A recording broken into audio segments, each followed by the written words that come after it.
What up, world? I choose. Which ones am I allowed to choose, Monty? I'm not sure if you saw that one on the broadcast. I think I was allowed to. Can we get a ruling in here? Can we get a pause? Can we get a tech pause here? If you're coming off of not watching the LEC, it was pauses all day here in day 3, and then finally when Fnatic and G2 get to pick their teams that they play in. Fnatic picked the team that they weren't allowed to pick, and then Razork had to go off stage. We had the classic Razork communication issues here in the group draw, and that's how we're starting off Power Spike today. Dgon, Monty, and Dom to kick things off here after the 3rd week of the LEC. The LEC regular season is done, or I guess the I forget the wording of it. The season is done. Now the group stage is starting. There we go. And then the season finals. So it's don't get confused. It's summer season, but there's also summer playoffs. But the next combination of words is season finals, right? So it's not confusing. Whatever, you just take all the same words and then just rearrange them in different ways for every phase, and no one ever gets confused. Yeah, well, they finished the summer group season playoff stage to qualifier to figure out who's in the group stage. Yeah, that's LEC. They just format is good. The names are terrible. Working on it. We're almost there, Monty. They're trying to get rid of things for you to complain about. The future, we go back to 3 seasons or 3 splits. It might be seasons.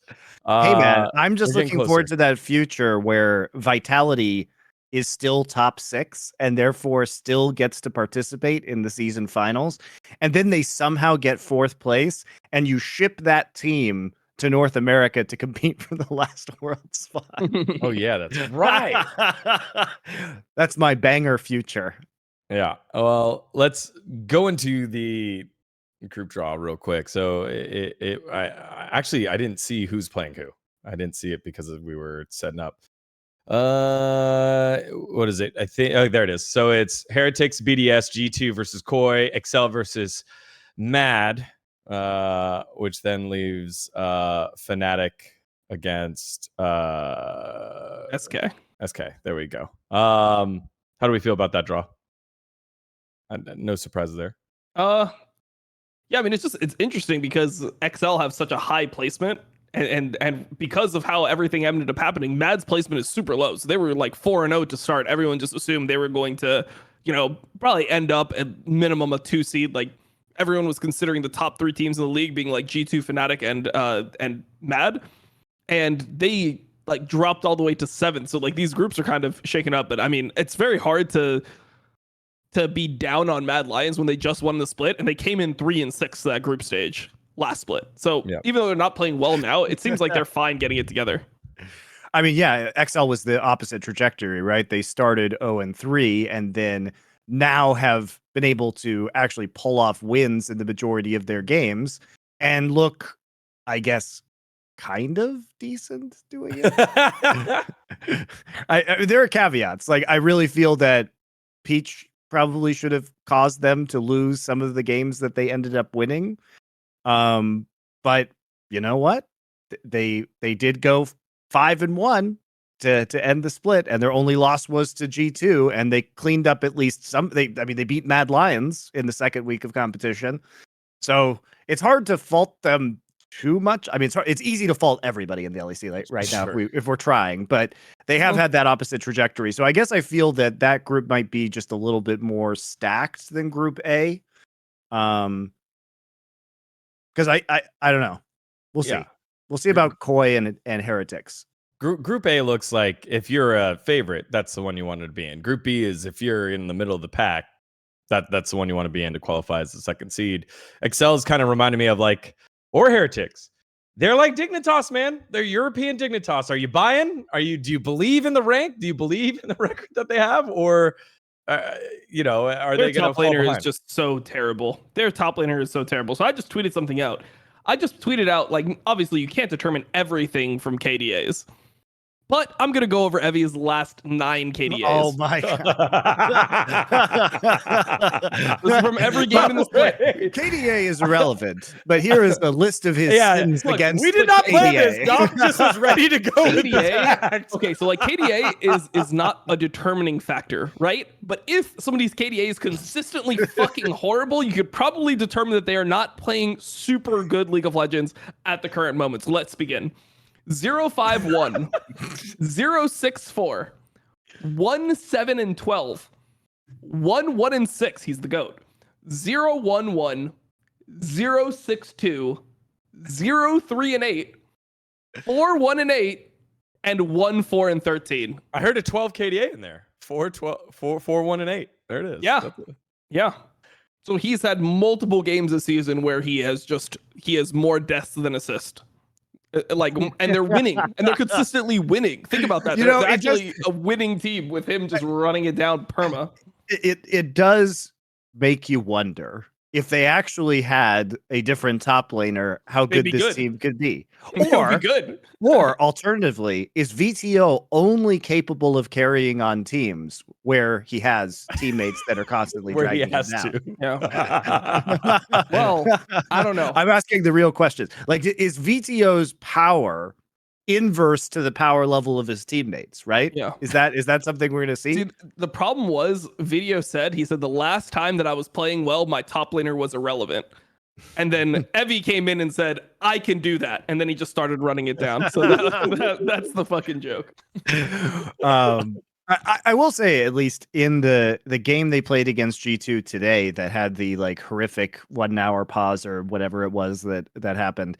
It wasn't because of Evi that they necessarily lost, though, because they just played their comp incorrectly and gave away free Barons, which doesn't have anything to do with Evi, right? I think it was a very winnable game for Heretics. Yeah, but he's never doing well. Like, obviously you can point to like they have chances to win, and they do win a lot of these games.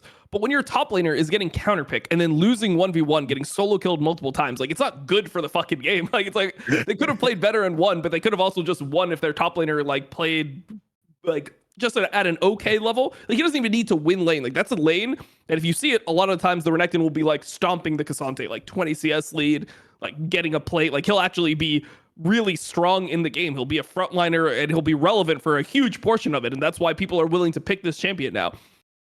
But in this game, like, if he was just even, the team would be in a better spot. The fact that he's hard losing, it's like, come the fuck on, man. Like, can we do anything here? You know what I loved about Heretics Draft is obviously VTO, his MVP campaign. People don't like to talk about it, but was massively boosted by the fact that his team, Misfits, kept getting Yuumi, and then they'd reach like late game Yuumi Akali status, and then he would just kill everybody right after they had these huge deficits. And so what I liked about this was they put Evi on Renekton. We're like, well, maybe in a favorable matchup, he might be able to at least not super lose.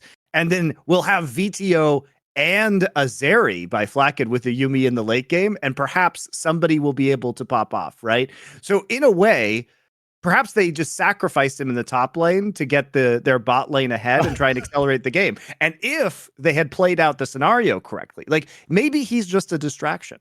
Have you considered that? I mean, it's pretty distracting. Like, I'm distracted while watching the game, so I can't imagine what it's like playing against him. maybe he is merely a distraction to get the Zeri Yuumi ahead, and then carry into the late game. This sounds like some hard cope, like fans when I go to summer events. When I go to summer events, and I like run into fans, you know, they're talking like, yeah. They're like, NA is going to be great, right? Because blah, blah, blah. That's what you just sounded like there, Monty. You know, no, I think actually here's the Golden thing. Guardians might have a chance over at MSI. You know, I know that they just upset FlyQuest and the team, but you know, Stixay is really rolling back the hours there. And no, here's the thing. This strategy, as insane as it sounds, actually was the reason why BDS was doing so well in the spring split. Because if Adam is just sitting in top lane being a giant nuisance on like Darius and Olaf, and he's dragging them up there, BDS got a lot easier dragon setups and stacks, and then they were able to play bots. It's just that Adam is the good version of this. He's the better version of this. Look, you know what I mean? Monty, have you ever played TFT? Do you play any TFT? I do not play TFT. Have you played before? No, I've never played. Okay, so in TFT, there's something that you can gain from an augment called a target dummy. And what it is you can put it in part of your army. It will be one of your pieces, but it doesn't do damage. It doesn't do damage. It doesn't count as a unit. It doesn't do damage. All it does is it sits there and it tanks damage for your team. Mm-hmm. That's what Evie is. Yeah. For heretics. I would argue, but he also gives gold to the enemy while doing that. Well, Adam doesn't do that as much. He's a generous dummy. Yeah. Come on, chat. Where's our Evie lovers? Let's thumbs up on the chat, and we'll move on to the. Thanks for your input. Does it make you mad that heretics can keep winning games while doing this? Because it does feel like an insane I like the players 4v5. On the team.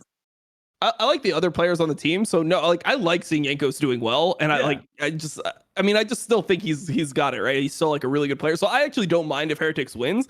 I just hate that there's like an import that has been in this league. Like I'm somebody who I'll be honest, right? Like with imports, if they're not playing at a high level, I'm biased against having imports on your team. I think if they're not adding anything, like if you're an import, you should be held to a certain standard just in general, because you're taking up a slot that could theoretically be for one of the best players in the entire world. Like theoretically, that could be fucking 369 top lane on your team, right? Like that is like the standard that you're being fucking held to. No, it can't. No, it can't. Like the level of import is always going to be lower than the level of the starter on the LPL or LCK team. I mean, so it's like we've seen good imports come. I mean, we see like Rich was a starter last year. Summit was a starter in LPL right after he played in North America.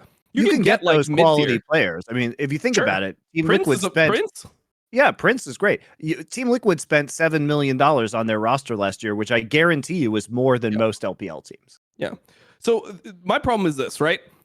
When you hire an import, generally it's going to be a mercenary. It's not somebody who's coming in that like they're going to just like be in your region indefinitely and they're going to build up everything. So I think the value of an import is you put a player in the league that has a higher skill level than average, and people get to compete against them, and the players become better as a result for like the limited amount of time that he's there. Evie makes players worse. Like playing against him is easier than playing against like just another LEC player. So there's no like upside. Like he's not going to be better in the future. He's a super like veteran. He's a mega veteran. He's a mega veteran. It doesn't even look like he has like the veteran qualities. Also, if you have a veteran who doesn't like speak the language fluently, I don't know how much that's actually going to help your team or be like a leader within your team, especially if you're just running it down. Like you're running it down every game, and then what are you? All right, guys, like good job, we did it. Like what are you going to say? So I don't understand why he's occupying a slot right now in the LEC. After playing terrible in winter and spring, he just played terrible again in summer. Nice. Like the team's better, not because of him. Why is he here? I still don't understand, bro. Somebody tell me why Evie's still in the LEC. Okay. I have a theory. It's because since he's the target dummy, we've seen Jankos yell at people before, right? On stream, the way he freaks out. He's a glue guy, Dom. He's a glue guy, man. He's able to take the BM making a bullshit. from Jankos, from BTO. He can just take that. Flackid, Flackid has like, he's a little fiery guy. Evie just takes it, nods his head. It's his locker room presence. Everyone on that team is so nice. Like the only person that probably gets really like deeply affected by his inting is Vedio. Vedio, you can see like the camera, like he ints again, and you just see like a little like fire, just like his eyes like widen for a second. It's like, and then he just recenters. He's like, never mind, I'm still ahead. We can win this game. Like Vedio is probably the only person on this team that like gets pissed off. That he's inting all the time. But here's the thing, Dom. I think I'm actually watching more and enjoying Heretics games more because this team is so crazy. I honestly, for me, the whole everything is hugely entertaining and is a reason why I really enjoy watching their games, because I wonder how hard he's going to end and if his team can come back and carry the corpse across the finish line. It's fun. It is fun. It's also kind of an indictment on Whippo and Wonder, and there's one more. There was a commenter that said that there's a whole bunch of top laners just sitting around, not getting paid. There's one more. That Whippo, just Wonder, Alfari. Yeah, that was the other one. And it's like, no, we got our guy. And I imagine if you yell at those three guys, they might yell back in a way that would be destructive. Well, like playing well is pretty OP in League of Legends, I would say. Yeah, but everyone's going to make mistakes. And Evie will absorb all of those mistakes. The thing is, because like, you he know, makes a lot everyone's of going to make mistakes. too. You feel like the inverse would also be true. Like, everyone will eventually make a good play. But like, that just never happens for Evie. Like, it's just like the only time, this is a fact too. He made one good play that entire game and they instantly chrono braked it. Not because of the Casio bug, because they saw Evie actually make a good play. So they chrono braked it on spawn. They're like, okay, 37 minutes, let's run it back. And then Evie into the next fight. So all was right in the world at the end of the day, but still, man, like I just can't watch it anymore. I flame him every show. It's been a year of me flaming him. I know it's content to flame Evie, but I would just rather the league just be better. All right. All right. Well, I mean, you want to flame Doran a bit while we're here? You know, while we're flaming top laners, when he paused the game because he thought his static shiv didn't proc this week, when he was playing Quid into Renekton, and it turned out he just hadn't bought static shiv, which is why static shiv wasn't procking. How did that news come out? They said it on the stream. It was on the stream. So if you're watching the game, the game gets paused, and then they tell the casters. He says static shiv isn't procking, and then the game unpauses, and they look at his items, and he doesn't have static shiv. Oh no!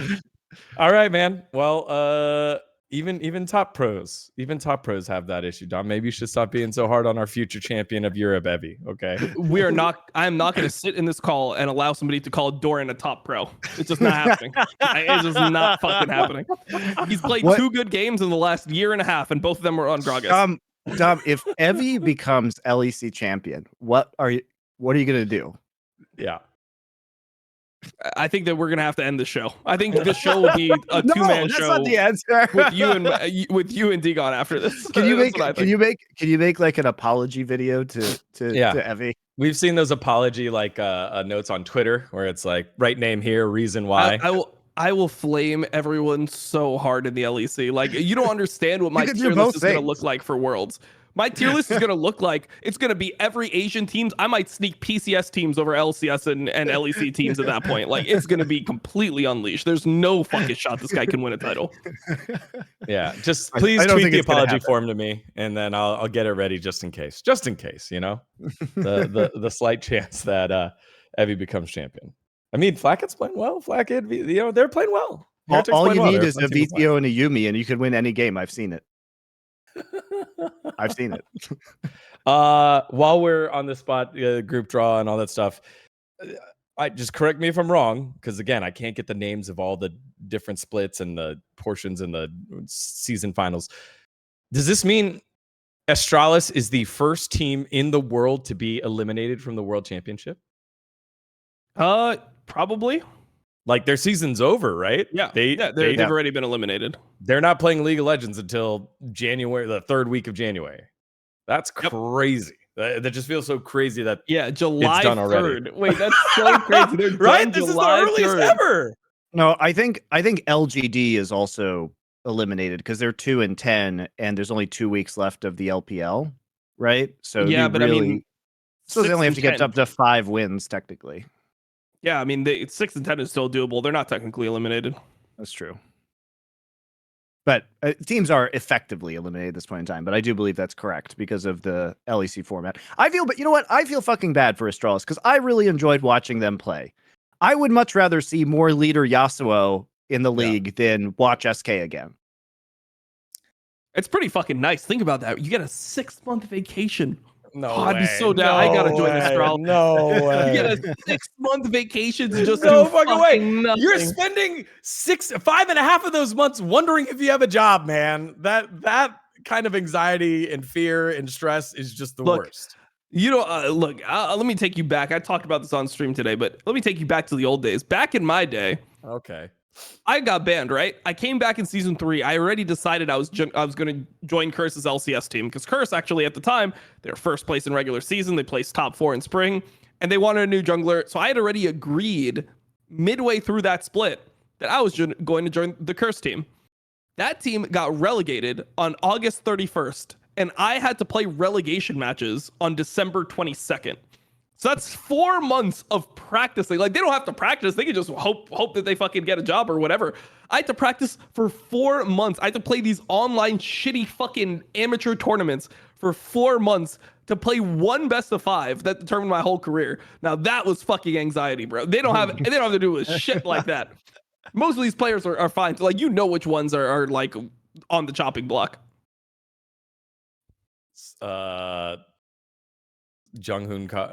Junghoon, maybe Finn. Well, I just feel bad because Astralis is like actually an entertaining team, and I wish I could see a few more games of them instead of watching a few more games of SK.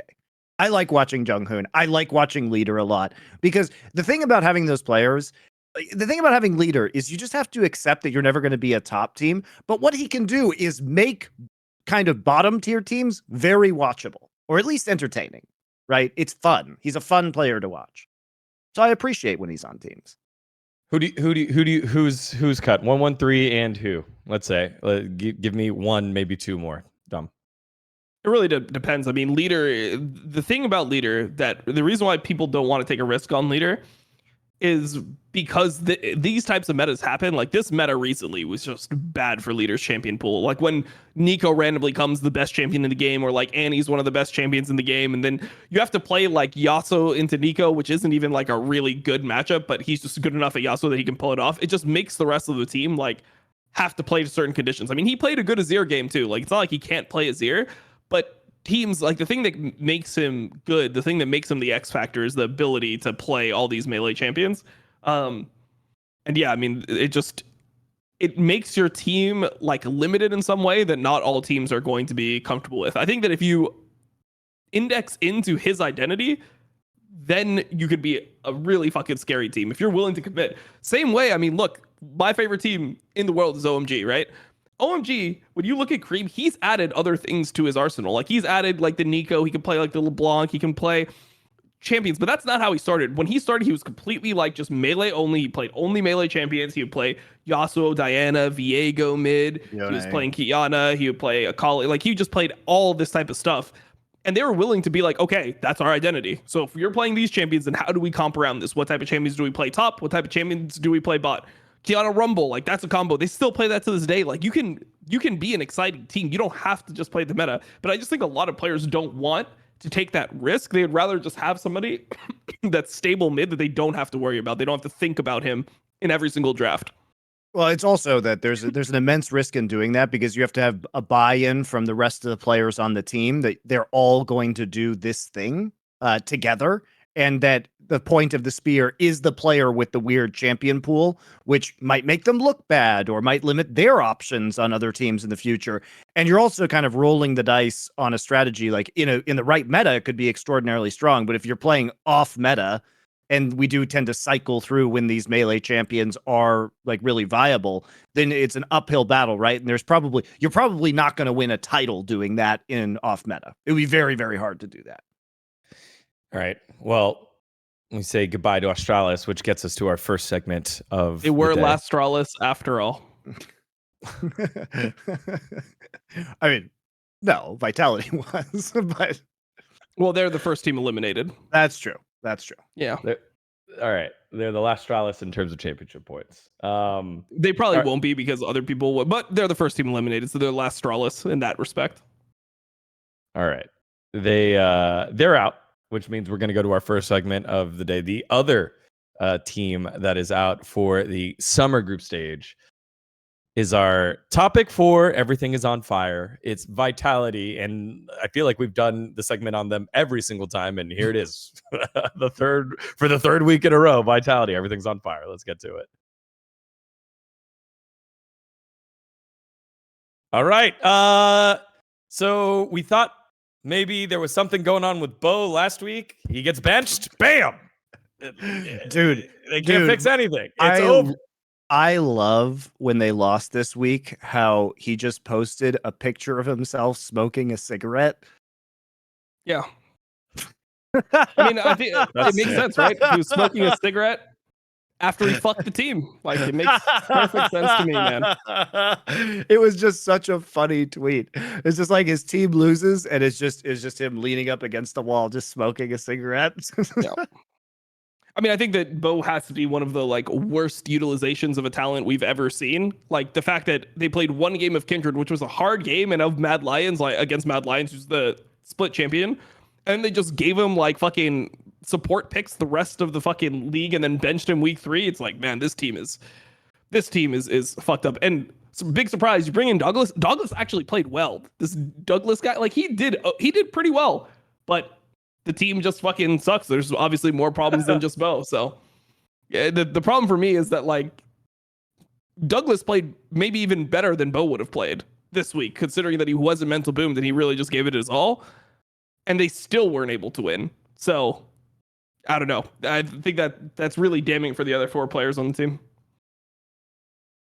This is like Dardoch levels of tweet debauchery. Like, again, just fuck it. I'm me. I'm going to just throw my team on the bus since they think I'm the issue.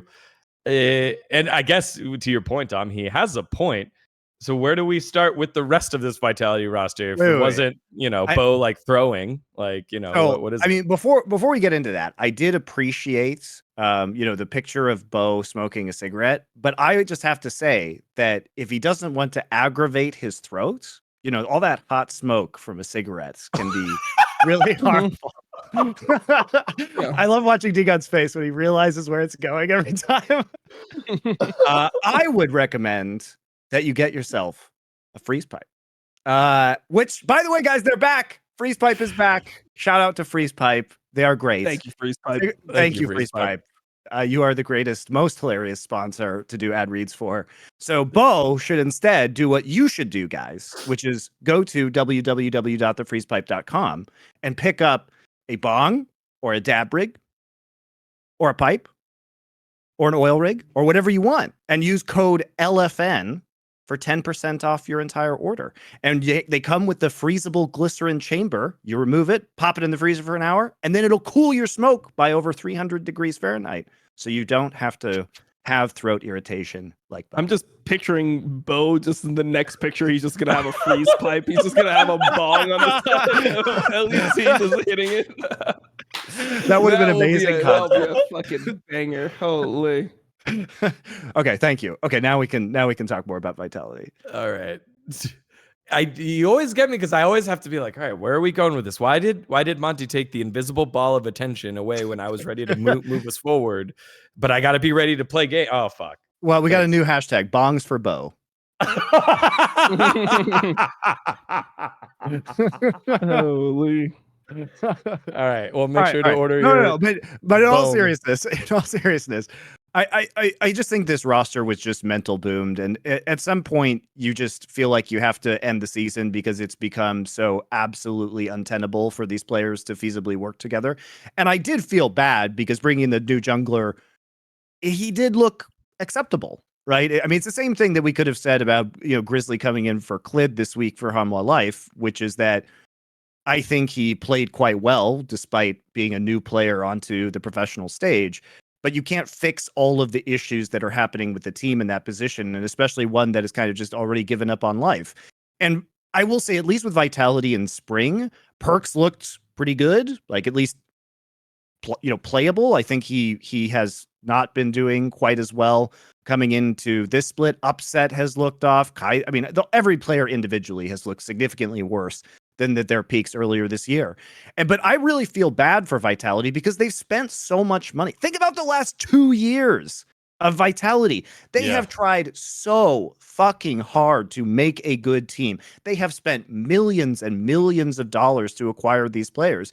And has there ever been a team that has been so unlucky with this many roster changes? This is why we all keep eating the razor cake. Like, it's like, oh, well, they have Upset now. Like, holy shit, what an acquisition, right? But Alfari kind of fell off when they first got him. I mean, there was some kind of delicious revenge this week, with Labrov being the one who twisted the knife in the game that they absolutely needed to win with BDS, right? That he was the one who kind of, more or less won the game with that counter engage in the mid lane on the Rakan. Yeah. In a game that Vitality should have won. But everything about this team is just a bummer and a heartbreak. You want them to win because you realize that the talent on this roster could be enough to really propel them to a decent showing. Because if they could ever get their shit together, either last year or this year, they should have been one of the hopes for the West. And that's why this sucks. Dom. Yeah, I mean, it's amazing to me that a team could be run this poorly. Like, there has to be an issue with like management or coaching when a team performs like this with this level of talent. I mean, you've seen what Upset can do. Like, the fact that Upset is once again on a 10th place team. He's now had 2 splits. He's been one of the best AD carries for the last 5 years in Europe. And he's now had 2 splits where he's ended 10th place. That's fucking crazy. And then also just the way when he got to Worlds, he couldn't go, which sucks because we didn't get to see he went to Worlds last year at least, which was good. Right. Yeah. And I mean, the thing that makes you hyped is like he was one of the he won a fucking lane against Guma.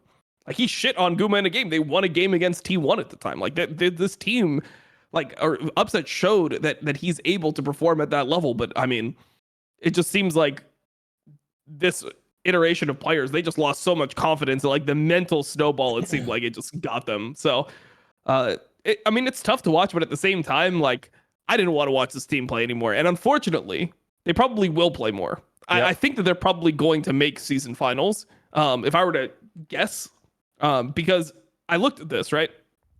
And a lot of people, I saw a Reddit thread where it said they had like 20% chance to make it.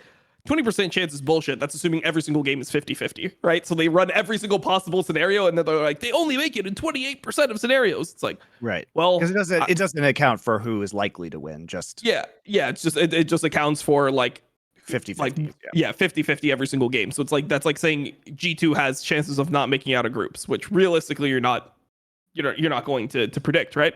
So all that Vitality needs in order to make the season finals, they need 3 out of 4 of these things to happen. XL not making top 2. I don't think XL makes top 2. I think if XL makes top 2, fucking region is fucked. All right, that's number 1. SK not making top 6. I think it could easily happen that they don't make top 6. Fnatic doesn't make top 3. I think that one's going to happen. I think Fnatic will make top 3. And the other one, they only need 3 out of 4 of these, is Heretics not making top 3. Like, I don't think Heretics is going to make top 3. I don't think XL is going to make top 2. So pretty much the most realistic out of all the ones except for Fnatic is maybe SK can make it to 5 or 6, and then they go to season finals over Vitality. But you got to remember, like, they only need to be above 3 more teams in points. They're already over Astralis. So there's 3 teams they need to be above in points because top 6 end up going to season finals. So I think the Vitality is probably going to make it. Like, I just don't see a world where this reminds me of your story from earlier where you were just waiting around for relegations for 4 months. I mean, this is what I talked about last week. It's a month and a half. But I mean, it's just like they just have to keep fucking playing, which may be a good thing so that they can integrate this new jungler better into their roster. Maybe they'll have a honeymoon period. By all accounts, their scrim results were good. That's what we keep hearing, right? Yeah. Yeah, I mean, their scrim results were pretty good, and I mean, they were winning against other teams, but yeah, I mean, it doesn't look good. Somebody said it could work if Heretics make 4th. It's just not true. Heretics making 4th would give you 90 points for summer. They have 20 points for winter and 10 points for spring. You add that together, that's 120 points. Vitality is 137. Yep. There you go. Dunked. Dom doing math while on the broadcast. which they say never to do, by the way. Yeah. I think going to Monty's point though, Dom, I just feel like when you're management and you've tried to put this roster together, you've made these big moves. I feel like repeatedly. I mean, they've been very aggressive in the roster changes. And all of us, I think, agreed on these moves, or at least thought they were in the right direction, or all upgrades. It wasn't like, hey, you're bringing Evie, let's see what he's got. This is all like moving up because you had to move on from Alfari because he kind of mental boomed and lost his confidence and talked about that. So I don't think it's management. I feel like it has to be coaching and the players themselves. There has to be some accountability on the posture you put together, right? Yeah. I mean, I don't know. It's just like weird to watch. I just can't imagine. I can't imagine that like the coaching staff is performing and this is what ends up occurring on stage. I don't know, because I think Carter has really shown his chops as a coach when he was on Misfits.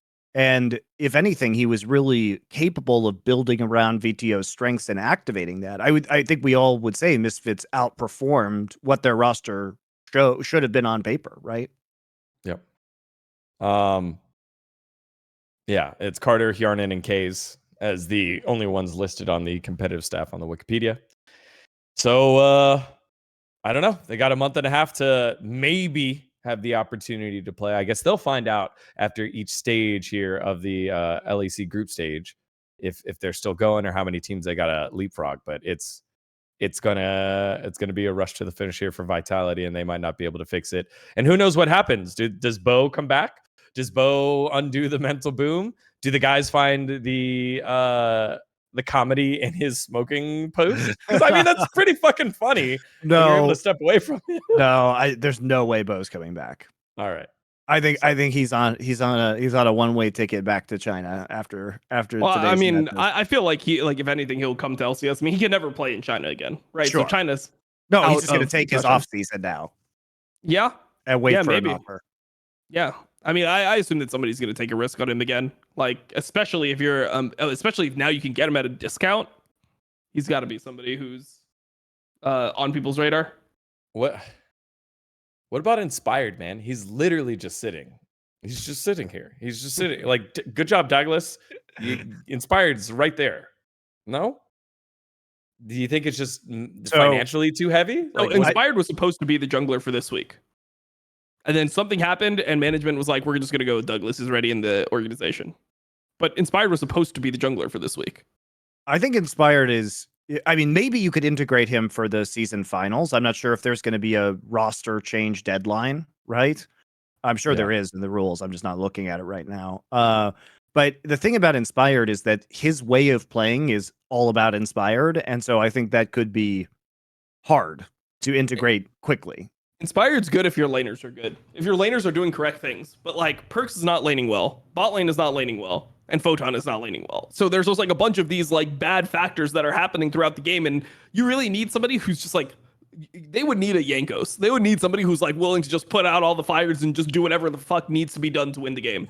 They can't have somebody who's like going to play correctly. They just have to have somebody who could like fix all the problems that are occurring. That's not Inspired. He plays really good. You Also, need someone that can play good in bad situations. Yeah. What's up? Also, let me just put this out there because people are extremely confused about the championship points. The summer total, when you go to the site, it says 30 for all the teams that have qualified top 8 because the minimum they can get is 30. Yeah, correct. But you don't add the places that's it's already accumulated 30. Yeah, it's already accumulated 30. So it's not like people are doing like what, but Fnatic can make it because if they get like the 30 plus fourth, another 50. Yeah, it's like it's not 30 plus 90. It would just be that would be 120 points. They're not getting 120 points. The 120 points that you could gain is for third place. That's why Fnatic needs to make third. Because if they made fourth, they only got 90 points. That would only be 120, and Vitality still has them covered. So when you go to the site, the summer total's already factored in. That's assuming that these teams get 8th place. Yeah, precisely. That's showing the minimum number of points they could achieve. Yeah. All right. Well, Vitality have their work cut out for them, and it's not quite clear yet. So maybe they don't have their work cut out for them. They have their work cut out for them if there's work still left to be done. There we go. Got there. Yeah. All right. Next up on our show, let's move on to Keeper Kick. And we're going with the 0-3 squads. Honestly, I wish it would be the 0-6 squads because, again, I loved my fact that FlyQuest were like the only team that were 0-6 other than Leviathan and Kaboom. However, these two teams were both 0-3. It's Keeper Kick between FlyQuest and Excel on which team is going to continue improving after turning around their season with the 0-3 start. All right, guys. I mean, Excel finished pretty high up, higher than what I think FlyQuest will finish. But what do you think? Who are you keeping? Who are you kicking in terms of who's going to continue to improve for the year? Well, Excel have a 56% win rate, which got them into third place based off of their strength of schedule wins. But because there's a lot more games yet to be played in LCS, and Vitality could FlyQuest could in theory turn that around. Yeah, you could say Vitality. They might as well be the same team. They might as well be the same team. Horribly dysfunctional teams giving up on life from the inside. But that said, I still keep XL, even though FlyQuest does have a longer amount of time to at least redeem themselves in the regular season before they hit the playoffs. Even in their wins, it was really ropey this past week. And I know you guys got me to flip on FlyQuest right before they had a 3-0 week. But I didn't flip though. You didn't flip. You believed that they would still be bad, even though they went 3-0. They didn't look like they should go 3-0. Let's put it that way. They definitely did not. They definitely didn't look like they should go 3-0, but 5 wins. I mean, do you know the type of dog shit we let into fucking playoffs in previous years? Like 8th seed? Like 8th seed was like that Golden Guardians roster. The terrible Golden Guardians roster with like Iconic was an 8th seed. Like those are the 8th seeds that you can get in North America. So like 5 wins. I just thought I couldn't see a world where TSM and Immortals just pick up like 6 wins or something, and we have a really competitive, and also like just generally the way the league looks, the threshold to get into playoffs, obviously, the amount of wins you need, it goes down when the best teams are winning all the time, and the best teams are winning. So like we might see a 4-team, like a 4-14 team in playoffs. Like it's possible. It might be the first ever. Oh, it's not gonna be that bad. I don't think it's gonna be that bad. 5-13 is the break point normally. So 4-14, I could see it. Yeah. I can see an especially bad year. Yeah. Yeah, I could see it. Who knows? I mean, that would require NRG and TSM both going like 1-7. Yep. And TSM is switching back to Insanity. Yeah, right? but I think that they fucked themselves. Like, I think that they really fucked themselves by letting Ruby play for a week. They lost all their momentum. They let Ruby play. He runs it down. They had all this advantage with Insanity coming in because he was playing Graves, and people were like, oh, do we ban it? Like, he's a weird champion pool. He's uncomfortable to play against, where it's very easy to play against Ruby because he just plays what everyone else plays. So you just do your same like draft around mid, and you just and he just works, right? And you just copy paste that to like 3 different drafts. You're like, nice, we've covered Ruby. Like we've solved the fucking formula. Where I think Insanity is like a tougher puzzle to solve. So I think it's really bad though that they just got the shit beat out of them 3 games, and now they're going back, and obviously they're probably less confident now than they were when they were 3-3. Like they didn't ride the high at all. Maybe, but their week this week is pretty cupcake. It's Immortals and Energy, and then Golden Guardians. So I mean, Golden Guardians game probably tough, but Immortals and Energy. I think this is the put up or shut up week. Yeah, I think they're worse than Energy. I mean, Energy's thrown some games, but I think Energy is just a better team overall. Well, who do you keep or kick out of Fly or XL though? Yeah, that's the question. Do you want to see more Fly games or more XL games? Okay. So it depends on the context. Are we talking like long term, or are we talking about in this direct split? Because I think XL will I think XL will outplace FlyQuest in this split. I think XL can get like to 4th or 5th, where maybe FlyQuest goes lower. But XL like is not making. I mean, I guess it's the same for both. They're both not going to make it. I would keep. Fuck. I guess I'll keep XL. What if we have a FlyQuest versus XL fourth place battle for world? If we have a 4th place battle, I would take FlyQuest. All right, you're gonna pick FlyQuest in that one? Yeah. I would rather. I guess that's true. If in the scenario where I have to pick one of these teams to go to Worlds, because they have both bounced back now, and if the bounce back continues, and LCS looks like such a cluster, honestly, that I don't know. I think FlyQuest could feasibly get 4th at this point. Remember, they're 3-6, and Dignitas and Liquid, who are in that 4th place position, are only 5-4. So they're 2 games back right now. It's possible if they beat both of those teams that they could actually come up on the rise. And certainly, like, they beat Liquid last week in the first round robin. That's the thing that started off their current 3-game win streak. I think that I would rather see FlyQuest go to Worlds, even with Vikla performing the way he was. So here's my hope. I have to change. We have to add extra context. Okay. If the only way XL can make top 4 is if they make top 2 in this split. So then, no, I would choose XL because XL came off getting second in playoffs. Okay, that's fair. That's fair. So yeah, I changed my answer. XL. But it's also possible that the rest of the teams in LEC just look like complete garbage in playoffs, and so XL kind of just squeaks their way in there. Yeah, still, if they place top 2 and FlyQuest gets That means fourth, they beat one of Fnatic or G2. yeah, they beat Fnatic or G2 in a best of 5. Like they're coming in hot. And then they have to reproduce it, right? They have to then play the season finals and get top 4 again in the season finals. So I would go XL. My hope for FlyQuest, though, is that if they were to make Worlds, is that remember that there is an extremely long time. So the LCS finals take place on August 21st. Worlds doesn't begin until October 10th, which means because the Asian games pushed back Worlds this year, that all of the Western teams, here's the weird thing, guys. It's absolutely sucks that we have such garbage Western teams this year because they are going to get abnormally long Asian boot camps this year, like month and a half, 2 months. And if there was a good team from the West, they may actually be able to use that to become much better before Worlds. Mm-hmm. To level up. To level up. And so if you think about it that way, I would rather see FlyQuest go because I know what Viklik looks like when he's in Korea. And it's a lot better than he looks when he's in North America.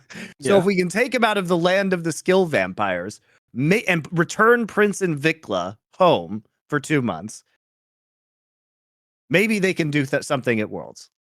Maybe. You got me thinking right now, like when we have that 4th place gauntlet match for the final spot between NA and EU, no matter what the result is, the other side is just going to say, oh, well, that's our 4th seed. They would lose to Fnatic, G2, or they'd lose to Cloud9, Evil Geniuses, whoever ends up making it. It just feels like it's just going to be a huge fucking argument for everyone. But we'll see who ends up making it out between whatever teams between the LEC and the LCS. So we're going with XL for Dom. We're going for FlyQuest for Monty. Yeah, I want to see Fly go to Worlds so that they can return to Korea for the extended Korean boot camp. You don't want to see Fly go to Worlds. Fly, I told Dgon this earlier. Wait, look, at least FlyQuest. I know what Vikla's peak can be. I've seen him play on KT. He wasn't this bad. Okay, so if I've seen what Prince's peak can be on Live Sandbox. I think that this group of players has a higher potential ceiling with a very good Korean boot camp. Do I think it is likely? They're never going to get better. They're never going to get better in a Korean boot camp because of the personalities on their team. Do I think that's going to happen? No. But but there is a better upside to FlyQuest. Dom's convinced me that Vikla is just he broke. We Look, broke another FlyQuest great team, Korean import. This FlyQuest team might as well just be my TL in season 5. It might as well just be that, except we were like 1st in regular season and they're like 8th. But besides for that, in summer, besides for that, just there's that, like, the players are fine, but you can tell that they just don't like playing with each other, and there's just ego within the team, and they're all just doing things that they normally wouldn't do because they think their teammates, like, they're like, oh, like, let me just do this because my team's really good. I'll like help him over here. And they're playing worse than they can. I would rather see a cohesive team with less ceiling go to Worlds from North America than this team, because I think they can never hit their ceiling because of the personalities on the roster. All right. Well, FlyQuest have a Prove It week this week. 100 Thieves, Golden Guardians, and Dignitas. So all in the middle of the table plus Golden Guardians, who we expect to be. Don, that's your 2nd best team in NA, right? You think they're better than EG, right? Yeah. So that's the test here for FlyQuest to see if they continue their trajectory forward. And for Excel, they made it to the dance, going 10th to 3rd. That's big. It's not over yet, but it's a big turnaround for a squad. Where yes, it was the same record and they got through tiebreakers, as Monty brought up, but there's something to having confidence by getting feedback in terms of results. Like, there's just nothing like it. And so, Excel have that. We'll see where they go for the rest of the split. All right. Next up, Galaxy Brain Club, y'all. It's MVP season as the league splits around the world are coming to an end. So we thought we'd have a little discussion. Yeah. Or halfway point. And else, I mean, it's weird, right? Because everything is so disjointed right now. Like, we're done with all 10 teams in Europe. This week is the halfway point of the round robin for LCK. Got 2 more weeks of LPL before playoffs. So it's kind of, LCS is now halfway done, right? So it's a little bit weird. It's between 50% or like 45% and like 80% done. Do you remember, Dom? Do they do MVP voting after playoffs or like for regular season for LPL? For LPL, Yeah, they do it after it's regular. It's a regular season award. okay, it's a regular season award. So they're almost done, and I think the furthest back is Korea, North America, over at halfway. So let's get into it and discuss our MVP candidates for the major regions around the world.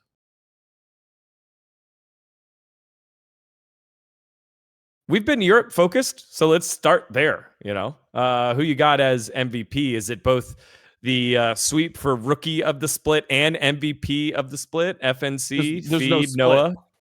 There's no split. It's just a season MVP. Season. No. I mean like there's like the whole season. There's no like individual MVPs in Europe. There isn't? There's not like 3 MVPs for the 3 splits. There's 1 MVP at the end of it. There's 1 MVP per year. Right. Oh, per year. Okay. I didn't know that. Why would they do that? Because they're just doing this weird fucking format, bro. I don't know. Well, there's no MVP for we can pick. We can pick our MVP for summer. We don't have to do what they do. Yeah. Okay. We're not slaves. But I do think Noah is probably a very good shout, considering that he has. Well, I mean, you could just, if you guys want proof. Now, people will say, "Oh, well, they upgraded the support as well with Trimby," but look at the difference, guys, between Noah and Reckless. Holy moly! We have back-to-back comparisons to make here. Yeah, I'm really excited. I'm gonna wait on my MVP vote until I watch Thorin's video coming out tomorrow with Carlos Rodriguez, and the title is a quote from Carlos, and the title of the episode is "Reckless is a cunt." So until I see this video, I don't want to make any judgments. Wow, that'll be very spicy. I wonder what he thinks. Carlos not a very direct guy. The thing is, like, people know that Carlos has been traveling. He went to Dubai. He actually spent some time in Australia, so he meant like it as like, oh, he's a cunt, like he's a sick cunt, like he's my mate, like something like that. So, wow, spicy. Well, there's a nice spoiler for you guys who are watching this live, and if you're watching the VODs, there you go. Sounds like it'll be out. So. Dom, who do you have as your front runner? Because I agree with Monty. Noah's just been a boon, and the numbers were just eye popping. He almost made it to 100 KDA. Yeah, let me think. Who would be an MVP candidate outside of Noah? I mean, Noah's an easy one. If you were to go on G2, you'd probably have to choose BB out of everyone. Or I guess Hans, but I think Hans has had like more sus games. BB's just been the best top laner in LEC again. The split, like. You didn't look like that. Very weird how in spring regular season he was playing very badly, then got good in playoffs, then was good at MSI, and then is still good now. Like his like peaks like and valleys. It's literally just Licorice, is it not? Licorice followed the same trajectory where they were just like bad, and then they went to MSI and they were good. And then I think Broken Blade and Licorice are quantum entangled. Yeah. Okay. Their performance is quantum entangled. Please explain the theory behind quantum entanglement, Monty. They are 2 particles separated from each other who are behaving the same. At birth. This sounds like a buddy com movie starring Will Ferrell and I don't know. Yeah. Whoever. I mean, but also when BB was like not as good in spring, he wasn't as bad as Licorice was. Licorice was like 10th place. BB was like 5th or something. Like there's a bit of a difference there. I don't know. I mean, I'd probably just go with Noah as well if I had to choose somebody else. Look at all the teams. The problem is the rest of the teams, there was such a gulf between. I mean, we literally went 8-1 for G2, 7-2 for Fnatic. Fnatic arguably lost that last game to SK because they didn't care about. I mean, we can argue whether the Xerath baby was a real thing or not. It's a real thing. It's real into Azir, but I mean, they wouldn't play it if their whole lives decided on it. Yeah, it didn't matter if they won or lost that game because they were already locked into top 2 and they would have been in a separate group from G2 anyway. So it was perhaps time for a little bit of experimentation. And so when we look at that, the next best team was 5-4. So there was a pretty big gulf between all of these teams. Like, I suppose if we do believe that Evie is a giant dead weight, then surely there must be some MVP candidate from Heretics that might be coming up, right? Whether that's Yankos or VTO is, potential. Yeah. I mean, I just think that like they've had 4 members play relatively well and just one member play disgustingly Mercer's been terrible. surprisingly good as well. Yeah. So like that's why I think it's like I feel like their level of performance, like their 5 wins were like 4 players playing well, like almost equally. I mean, I would say Mercer's a little bit worse than the rest, but like they're relatively even plays. I think Noah's just the MVP because he stood out on a top team, whereas like no one's really stood out on G2.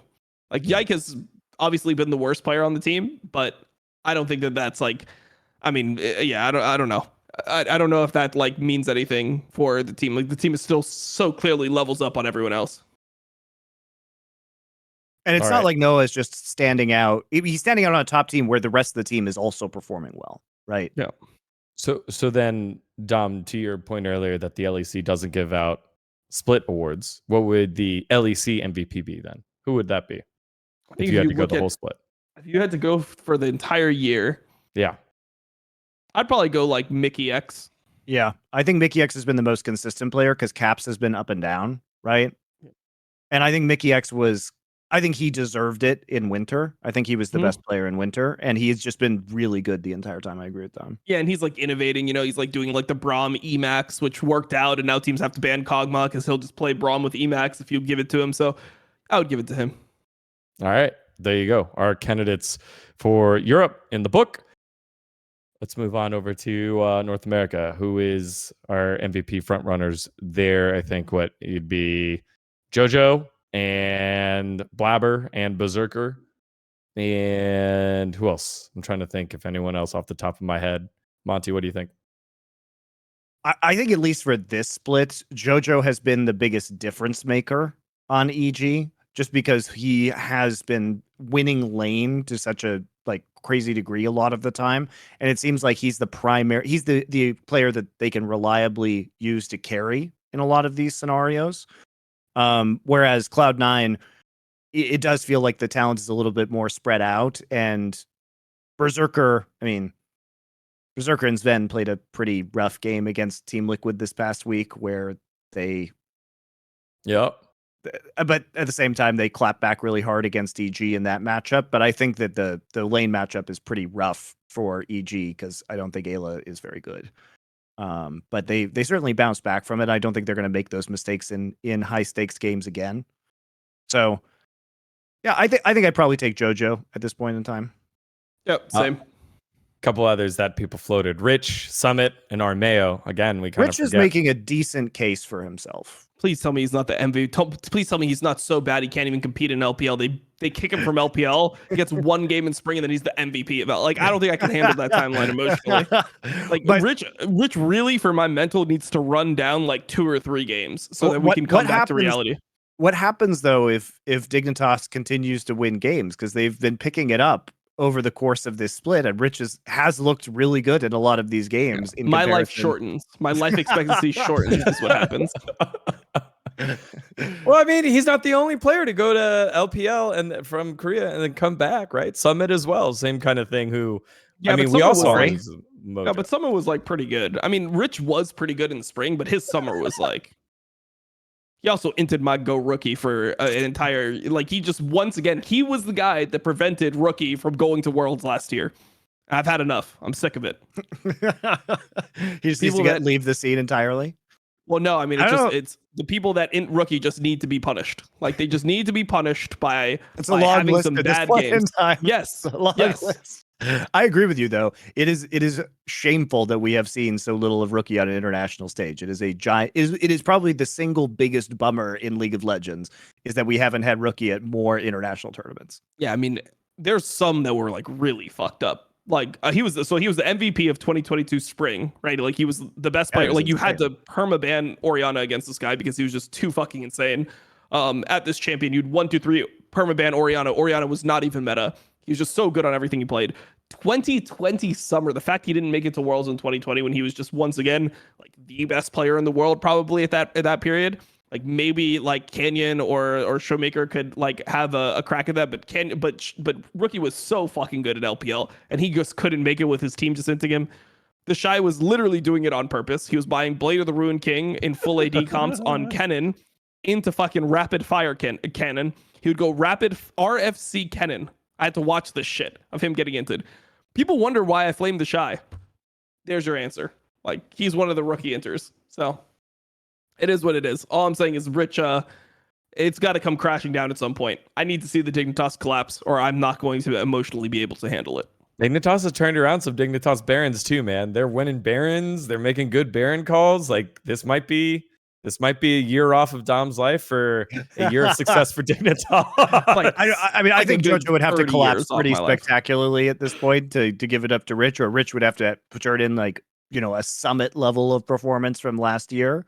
Is Rich number 2? Is Rich the second? No, I was thinking around like it has to be like Ladder, Berserker. Yeah, Berserker, yeah. Okay. All right. Let's move on forward here. Let's go to the LCK. Our first LCK callback. Oh no, we talked shit about Dorian selling the item. Who are your front runners here? And it seems like this might be the first time in a little while. Not a T1 player. We could go with KT. Hell We could go with no. Gen G. Hell no. Where are we going? It's Keen. Come Keen. on. It's fucking Keen. Yeah, Keen it's gotta be is Keen. so great. Keen is my favorite. And he's been my favorite for a long time. I was very sad to see him play like garbage last year. But now is the glorious resurrection of Keen. He is risen, back on KT, plays tanks, plays carries, plays counter matchups, dominates in terms of positioning, flanks well, team fights well. He's fucking amazing this split. What is there not to like about Keen? That he's Not on on this. T1. Yeah, he's on the KT roster. I mean, I like the fact that he's I on know, KT. I know. I was too. thinking this. I was like, man, this is the first time in a very long time where we have an MVP conversation, and Monty's not being facetious about a KT player being. Well, it was the first time they've been a good team since 2018. What do you want? Yeah. They were a good team. Actually, that's not fair. They were a good team earlier this year, too. But this year is the first time they've been a good team since 2018. All right. Yeah, I mean, look, all I'll say is I would have had the most pleasurable VOD review of my entire life if T1 actually lost to Nongshim. Like, that was so close. I can't believe they won. Fuck, it would have been such insane content. So, Well, Faker's We're, injured. yeah, Faker's injured. I actually don't even know, like, what does that mean? Like, what is it, like, injury? Like, it seems so, We don't like, know. vague. Oh. No, we don't know. He just said that he has some pain in his wrist or arm. It's to be determined. It's like hockey, right? Upper body injury. That's all you get, or lower body injury. Lower Like, body what is injury. this pain? It's like owner, bro. He's playing well. Owner has been hit or miss so Yeah, far. that's But what I he's had some mean. really, he's had some, to be fair to Owner, he has had some very good games. But I think Pei is another candidate for MVP if we're going to pick out of those teams. He continues just to be amazing for a rookie player. We've seen a lot of different champions from this guy right now. He was a major factor on the Kaisa this week as well, kind of like closing a tough game that they were behind in against Brion. It also goes to show how fucking insane that Kaisa Void Seeker is once you get a 4, 5, 6 item build. It was pretty nuts to watch him just take half of people's HP bars away every 3 seconds.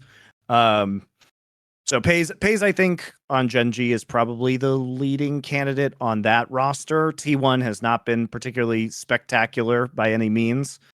When D+ win, it's usually Canyon, and Canyon's had some really big games.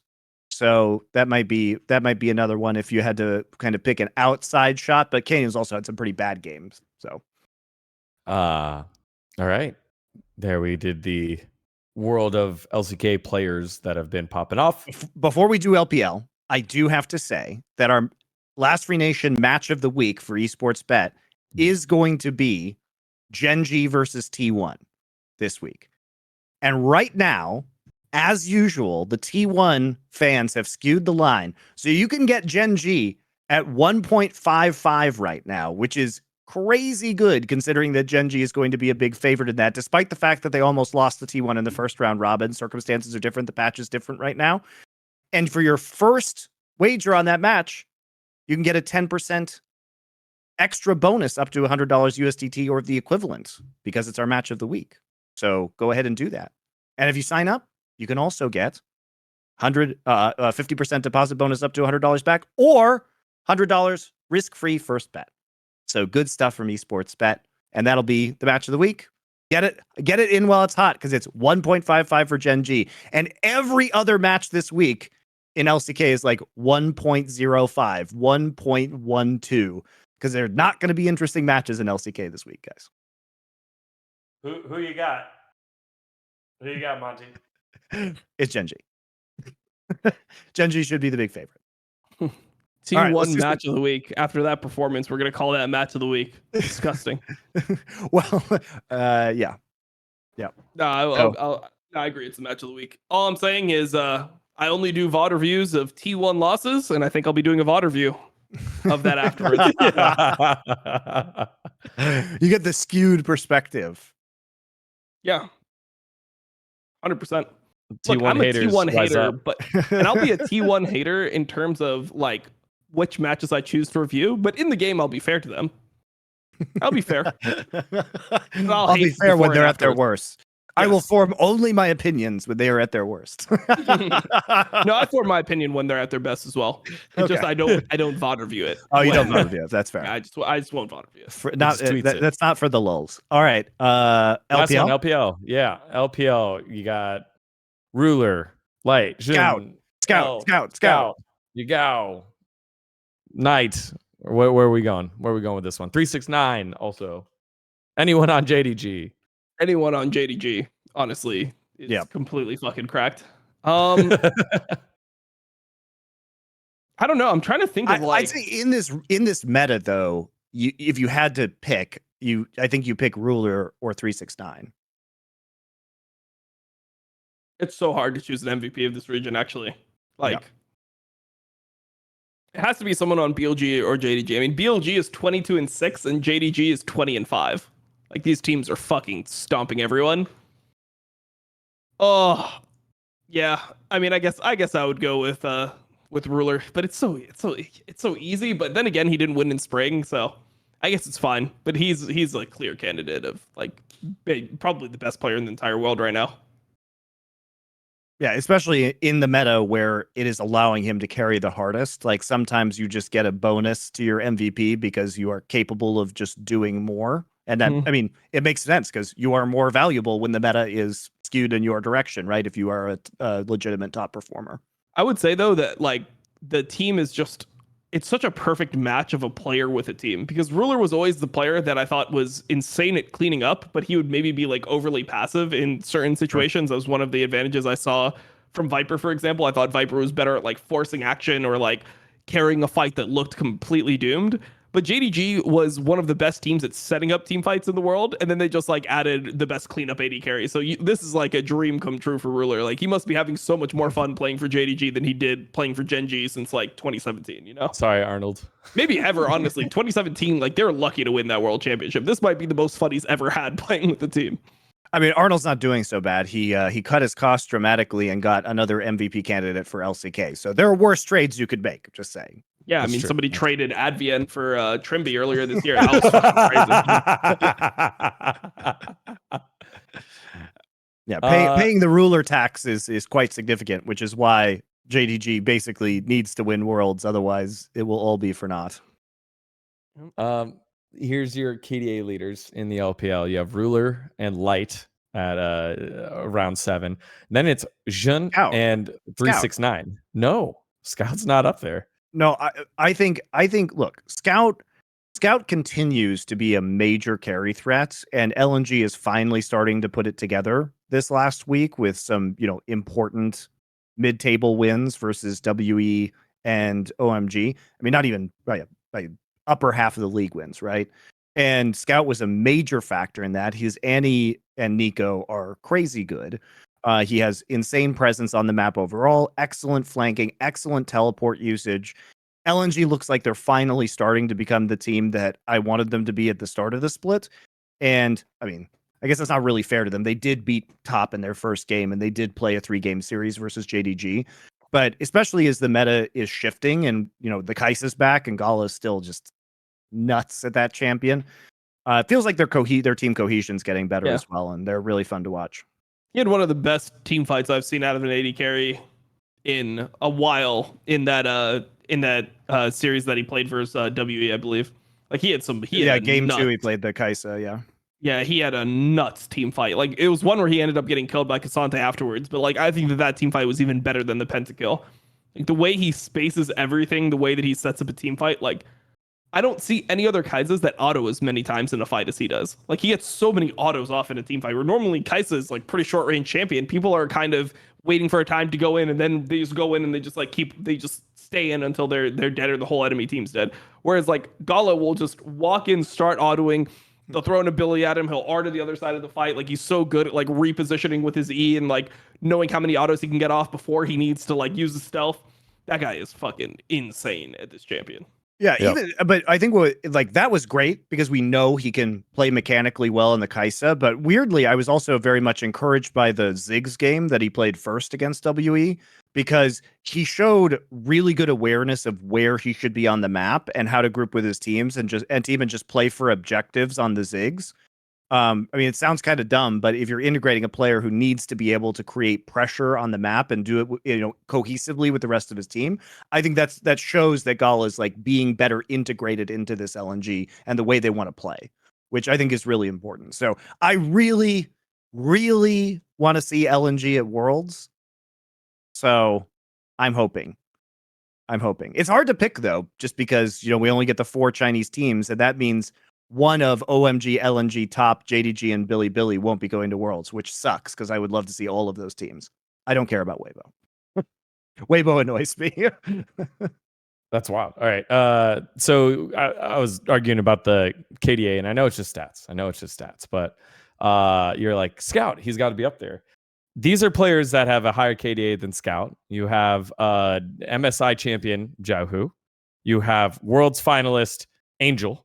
You have everyone's favorite rookie, and you have MSI champion Yagao along with Knights, and then WE's Shanks as well has a higher higher KDA than Scout. The thing is though that Scout a stacked group. He's the axis upon which LNG turns, and a lot of the time he has to go. If he's playing Nico Ran, he's often going in first in these fights, right? Which could lead him to die, but his setup is often super good. Like multiplayer stuns, excellent teleports, great play around vision to find the flanks.